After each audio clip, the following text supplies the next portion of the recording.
जिस आशा से सरपंच साहब बने थे उस आशा से कोई भी कार्य पंचायतों का नहीं हुआ। असामाजिक तत्व और उपद्रवी आप लोगों को भी कई बार कह चुके हैं, कई बार ऐसे शब्दों का इस्तेमाल कर चुके हैं जो समाज में नहीं होने चाहिए।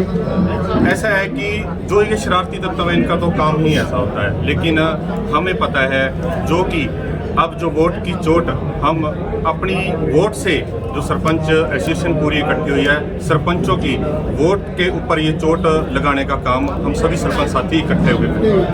ब्लॉक के कितने सरपंच हैं जिन्होंने तकरीबन 150 के आसपास है जी, टोटल 277। ठीक है गुप्ता जी नमस्कार। आज कैथल जिले की सरपंच एसोसिएशन ने इंडिया गठबंधन को, डॉक्टर सुशील गुप्ता को, झाड़ू को समर्थन दिया। ये समर्थन बिना शर्त है, ये समर्थन बीजेपी के जुल्मों के खिलाफ। भारतीय जनता पार्टी ने जो सारे सरपंचों के सारे गांव के विकास के कार्य रोक रखे, जो छोटी चुनी हुई सरकार को छोटी सरकार नहीं मानती, अपने क्लर्कों के माध्यम से, अपने बाबुओं के माध्यम से राज करना चाहते हैं, गांव की स्थिति को बुरे हाल के अंदर लिया है। और यही कारण है कि आज भारतीय जनता पार्टी का एक भी गांव में पोस्टर, झंडा, बैनर नहीं। गांव के अंदर वो जा नहीं पा रहे, और जाते हैं तो ऐसे जाते हैं आगे पीछे पुलिस की गाड़ी, जैसे एक बहुत बड़ा अपराधी जा रहा होता है तो उसको सुरक्षा की जरूरत है, कई लोग मार ना दें। ऐसी स्थिति के अंदर बीजेपी के कैंडिडेट कई एक आधे गांव में जाते हैं, परंतु हर जगह उनका पूरा विरोध है। सरपंच एसोसिएशन जो चाहते हैं गांव का विकास हो, सरपंच एसोसिएशन जो चुनाव लड़ा ये मान के लड़ा कि हम गांव का भला करेंगे, और इनका सारा समय इस बीजेपी ने बर्बाद कर दिया। सारा समय केवल एक लड़ाई में लग गया कि इनके अधिकार वापस करें। ये कोई बीजेपी से खैरात नहीं मांग रहे थे। भारत सरकार का पंचायती राज एक्ट पास किया हुआ है, वो राज्य सरकार के अंदर भी लागू है। पंचायती राज एक्ट में जो अधिकार लिखे हैं सरपंचों के, जो पंचायत के अधिकार लिखे हैं, वो अधिकार वापसी चाहते थे, परंतु भारतीय जनता पार्टी भ्रष्टाचार के लिए अब गांव के बजट पे भी सांप की तरह कुंडली मार के बैठ गए, और वो चाहते हैं कि एक भी पैसा गांव में जब खर्च हो तो पहले उनको हिस्सा मिले। इसलिए अपने अधिकारियों के माध्यम से वो सारी पावर अपने पास ले ली। गांव का तो बहुत ही देसी आदमी होता है, वो चाहता है कि 1 रुपए की चीज 90 पैसे में मिले और गांव के विकास में सारा पैसा लगे, परंतु बीजेपी चाहती है 1 रुपए की चीज 1.5 रुपए में मिले और 60 पैसे कमीशन उनके पास जाए। तो ये जो स्थिति है, इस स्थिति का पूरे हरियाणा का दुर्विरोध हो रहा है। आज कैथल की पूरे जिले की सरपंच एसोसिएशन ने समर्थन दिया है।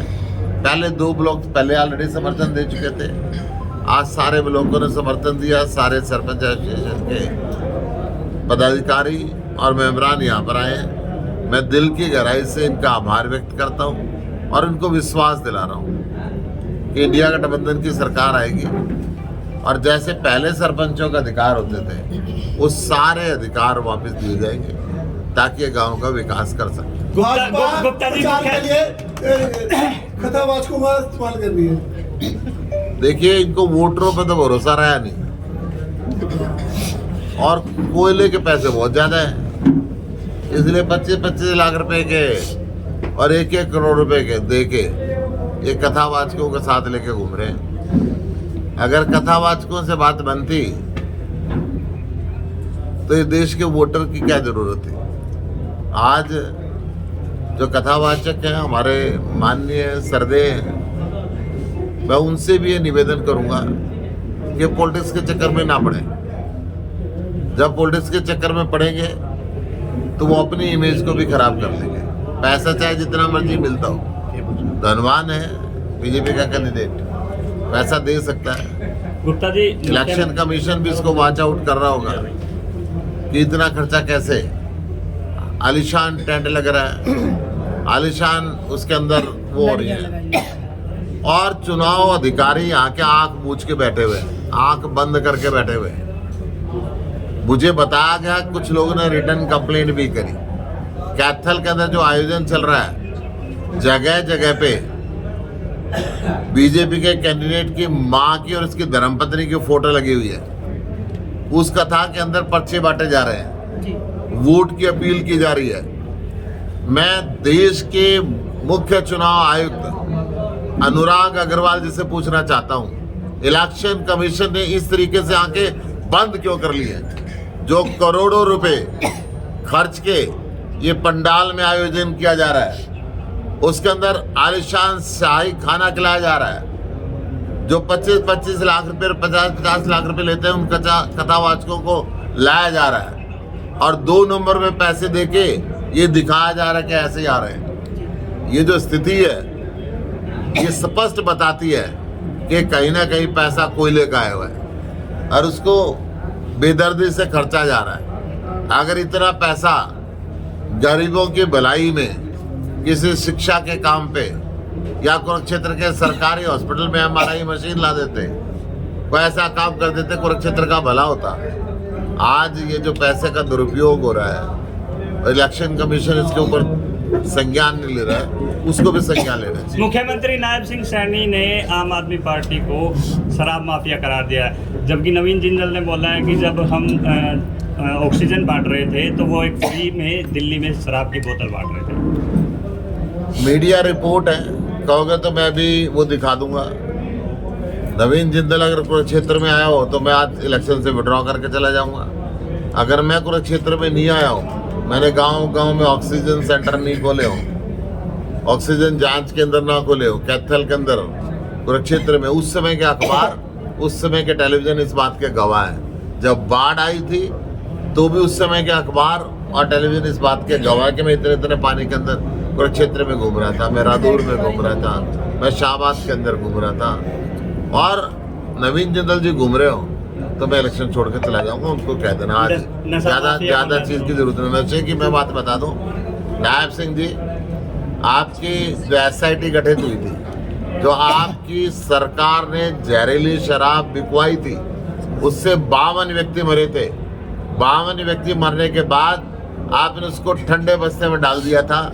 आज जो पूरे प्रदेश के अंदर हीरोइन, चरस, गांजा, अफीम, चिट्टा बिक रहा है, गांव-गांव के अंदर सिरिंज पड़ी हुई मिलती है, आपकी सरकार उसके अंदर साझेदार है, क्योंकि सरकार के संरक्षण के बिना इतना बड़ा नशे का व्यापार नहीं हो सकता। आज हरियाणा के 22 में से 15 जिले रेड जोन में नशे के कारोबार में सरकार ने दिखाए हैं, और जो SIT आपने बनाई थी, उस SIT ने हाई कोर्ट के अंदर एफिडेविट दिया है कि बीजेपी के नेताओं का और अधिकारियों का दबाव था, जिसके कारण ये अपराधी नहीं पकड़े गए।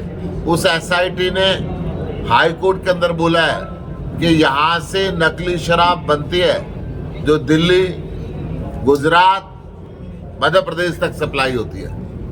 ये आंकड़े हाई कोर्ट के अंदर गए हुए हैं ऑन एफिडेविट।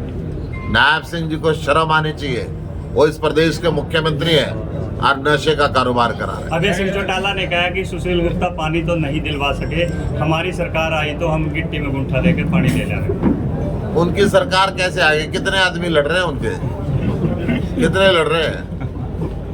सरकार लाने की बात करते हैं, बड़ा हास्यास्पद बात है। सर कलायत में जहां बैठे हैं, भाजपा के जिला प्रधान की एंट्री बंद है।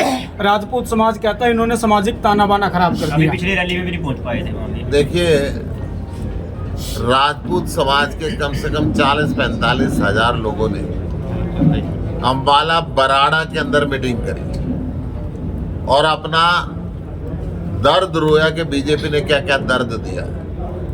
राजपूत समाज कमजोर नहीं है, राजपूत समाज ने हमेशा देश के लिए लड़ाई लड़ी है। राजपूत समाज के महाराणा प्रताप अंग्रेजों से लोहा लेते रहे हैं। देश की आज़ादी के लिए शुरुआत से लेकर अब तक राजपूत समाज का अहम योगदान रहा है। परंतु अगर भारतीय जनता पार्टी राजपूत समाज को जो मर्जी कहे, अगर राजपूत समाज की बहन बेटियों को ये अगर बेइज्जत करेंगे तो उसको कोई भी हिंदुस्तान के अंदर बर्दाश्त नहीं करेगा और कोई भी समाज बर्दाश्त नहीं करेगा। ये समाज हमारे से अलग नहीं है। अगर एक समाज की बहन बेटियों को इनके कैबिनेट मंत्री अपशब्द बोलेंगे तो ये नाकाबिले बर्दाश्त है।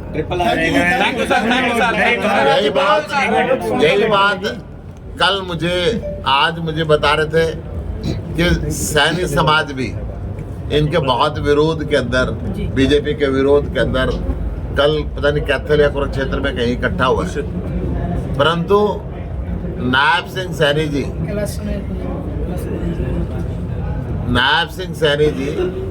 ये जो राजपूत समाज की खबर को भी और सैनी समाज की खबर को भी अखबारों में बात करके खुद दबवा रहे हैं, छपने नहीं दे रहे।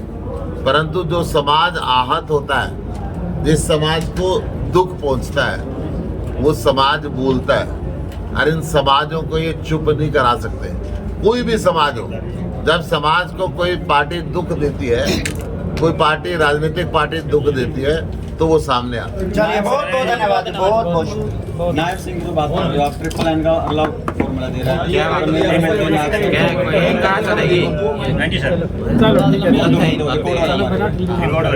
बताओ नायब सैनी कह रहे हैं ट्रिपल लाइन का फॉर्मूला दे रहा हो। ट्रिपल लाइन क्या? नरेंद्र मोदी, नायब सैनी और Naveen Jindal, triple line triple engine बना रहे हैं हाँ, ये तो डबल 9 तो है, तीसरा भी पक्का है। बताऊं क्यों? मैं बताता हूँ। तीनों 9 मेरे को समझ में आ गए। कॉलोनी दोनों ने यहाँ पे मिल के काटी। नायब ने और जिंदल ने जो इंडस्ट्री के लिए जमीन ली थी, वो जिंदल कॉलोनी के नाम से जिंदल कट गई और उन कॉलोनी वालों को दुख देके बिना कानूनी तरीके से नायब सिंह ने उस कॉलोनी में से पीछे रास्ता ले लिया अपने मित्रों के लिए।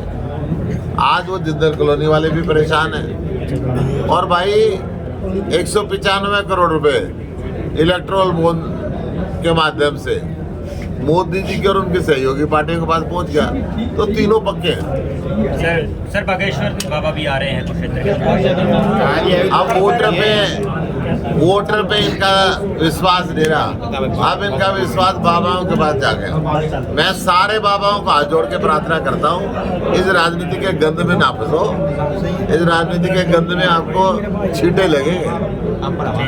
चलो जी, बहुत बहुत धन्यवाद।